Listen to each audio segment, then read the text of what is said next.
بسم اللہ والصلاة والسلام علی رسول اللہ خاتم النبیین ورحمۃ اللہ عالمین۔ تو بات یہ ہے کہ ہم کہتے ہیں اگر ہسٹری ریپیٹ کرتی ہے، ہسٹری ریپیٹ کا مطلب کیا ہے؟ آپ کو آ جائے کہ آپ اسی پر ایک ایسے لکھیں۔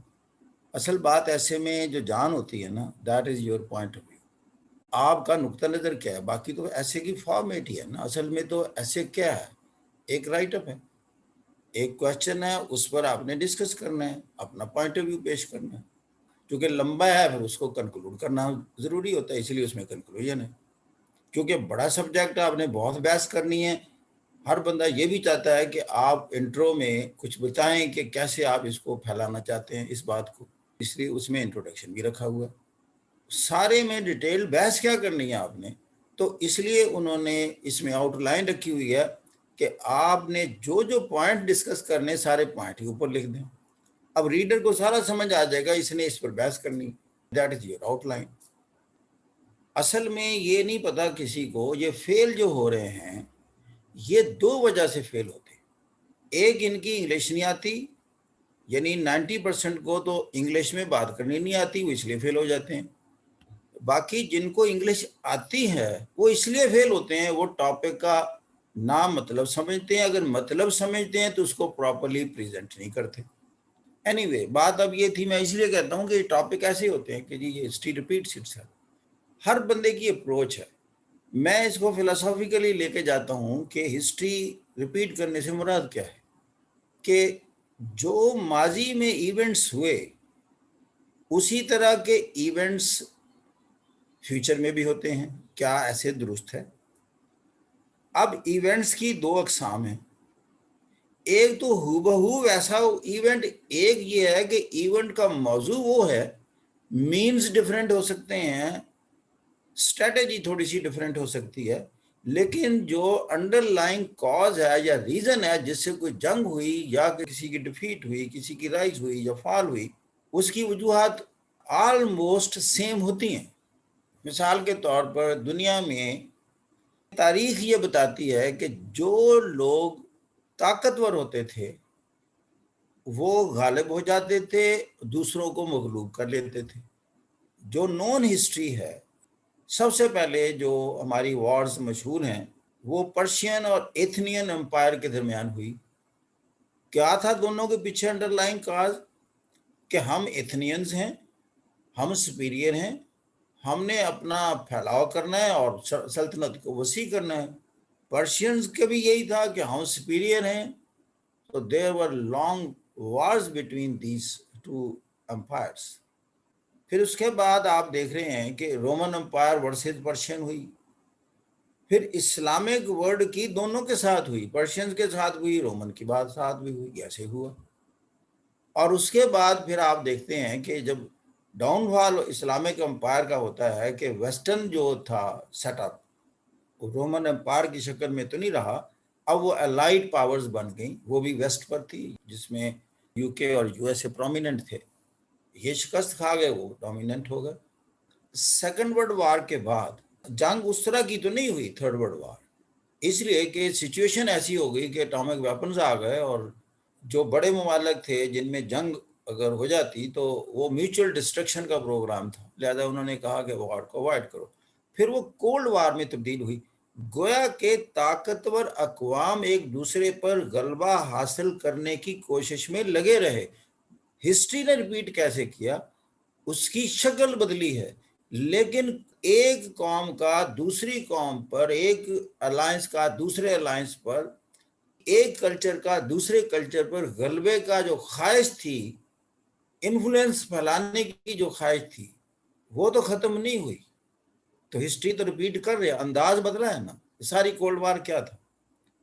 جیسے میں نے پہلے کہا، Persian empire versus Athenian empire, Persian empire versus Roman empire, Roman empire versus Islamic empire, Islamic and Germans versus the allied powers, first world war, second world war, اس کے بعد نیو کولونیلزم شروع ہوتا ہے، کولڈ وار شروع ہو جاتی ہے، hot ختم ہوگی، لیکن the war is there, objective is the same, to expand your influence political and economic. What mean by that؟ اب یہ جو سیکنڈ ورلڈ وار کے بعد دنیا کا پولیٹیکل اکنامک ماڈل بنتا ہے، یہ بنتا ہے یو این او اور ورلڈ بینک کے تحت. U N O is the political model of the world, new model, and World Bank اور I M F model is the economic model. اور کس نے بنایا؟ یہ یو ایس اے اور یو کے نے مل کر بنایا، because they were the victorious of the Second world War. And this system suited them very much so that they may keep their politico-economic influence in their interest intact in all the years to come. اب کیا ہوگا؟ History نے تو repeat کرنا ہے. Ultimately Soviet union کو شکست ہو گئی 1990 میں، اینیمی ختم ہو گیا اور دوسرا اینیمی ابھرنا شروع ہو گیا ان دا فارم آف چائنا. اب یہی ویسٹ جو ہے یہ سارا G7+4 یہ الائنس کریٹ کر رہے ہیں کہ جی اس کو آگے بڑھنے سے روکا جائے. تو لہذا یہ چیزیں کیا ہیں؟ ہسٹری ریپیٹ تو کر رہی، اس نے کرنا ہے، انسان کی فطرت ہے. لیکن جتنا یہ پڑھ رہا ہے، آرگنائزڈ ہو رہا ہے کمپیریٹیولی، اور دوسرا اس کا اپنا ڈیفینس میکانزم سٹرونگ کرتا جاتا ہے، تو جنگ کی اشکال بدلتی ہیں، جنگ کے انداز بدلتے ہیں، جنگ رہتی ہے، کنفرنٹیشن کی شکل اختیار کر لیتی ہے، اور کنفرنٹیشن کے کئی انداز اور موڈ ہوتے ہیں. اب چائنا ایکسپینڈ کرنے کے لیے Belt and Road Initiative program بنایا، 129 ممالک اس میں شامل ہو گئے. اب G7 نے سوچا یہ انفلوئنس کریٹ کر رہا ہے، how to counter that. G7 came out with $40 trillion package کہ انہی لائنز پر آپ ڈیولپنگ ورلڈ کو انفلوئنس کریں، وہاں انویسٹ کریں تاکہ چائنا کے انفلوئنس سے نکالیں. اب آپ ایز اے اسٹوڈنٹ آپ کو کوشچن آنا ہے، یا جس کا آپ کو علم ہونا چاہیے، کہ کیا جو $40 ٹریلین پیکج ہے، جس کو ہم یہ بھی کہتے ہیں کہ B3W، اب وہ بیٹر ورلڈ بلڈ کرنا چاہتے ہیں، اس لیے کہ وہ چائنا کے جو سسٹم ہے ورلڈ کو بلڈ کرنے کا، وہ ماڈل کے وہ اگینسٹ ہیں. تو اس طرح اسی لیے کہ B3W ورسز BRI جیسے میں کہتا بھی ہوں. تو یہ وہ سارا پروگرام ہے. تو یہ ہسٹری میں جو کنفرنٹیشنز اقوام میں چلی ہیں، تو اسی کا یہ ایک انداز ہے. اور اس وقت جو لاسٹ ہے وہ اس شکل میں ہو کر آیا، یعنی یہ جون 2021 میں اس نے یہ شکل اختیار کی ہے. آپ اگر ایسے بلڈ اپ کرتے ہیں تو کہتے ہیں ultimately that rested on or that culminated on framing building B3W with $40 trillion versus the BRI more than $40 trillion. وہ ساری ورلڈ، سارے کانٹیننٹس کو انکمپاس کر رہا ہے. اب یہ اکنامک فرنٹ پر جنگ ہونے لگی ہے اور وہ ایک انفلوئنس کریٹ کرنے کے لیے الٹیمیٹلی اپنے ہی انڈیویجول ملک کو فائدہ پہنچانے کے لیے.